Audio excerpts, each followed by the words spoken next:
সালাম। হ্যাঁ, কেমন আছেন? আলহামদুলিল্লাহ। যাক, এই আলি পেঁয়াজের সেচ কয়টা দিছেন?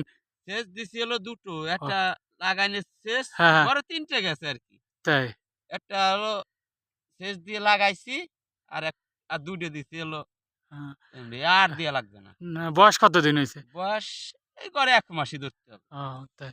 ১ এই মাসই। টেঙ্গি কবু একটাই শেষ। একটাই শেষ। আর লাগবে না। ঠিক আছে। একটাই। আলহামদুলিল্লাহ ১ কোবেই হয়ে যাবে। সমস্যা নাই। মাটি ছেড়ে মাটি দিছি। ভালো আছে, আর মাটি মাটি তো ভালো আছে। আগলা মাটি, খুব আগলা সুন্দর। মাটি একের ভর এই ভর সমস্ত মাটি দিয়ে তো পেঁয়াজ মাশাআল্লাহ হয়। এই যে লাটিমির চোখ মতো একটা দিয়ে হইবে হ্যাঁ, ইনশাআল্লাহ, বড়, আল্লাহ বড় যদি পিস দেন। হয়।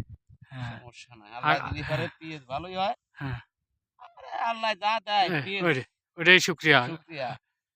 জি, ঠিক আছে। ২০০০-২৫০০ তাই গেলে ২০০০ হ্যাঁ, টাকা ওইলি এই কৃষক আমাকে বেঁচে যাবে। কৃষক বেঁচে যাবে। হ্যাঁ, ঠিক কথাই আলহামদুলিল্লাহ। বলেছে। অত আশা নাই হ্যাঁ, হ্যাঁ। আল্লাহ যদি ২০০০ টাকা করে যদি আমাদের বাজার মূল্য বাজার হয় থাকে, তাইলে তাহলে আমরা সমস্যা একটু নেই। টিকে থাকবো টিকে আরকি। থাকতে পারবো। ঠিক আছে, ইনশাআল্লাহ। ধন্যবাদ।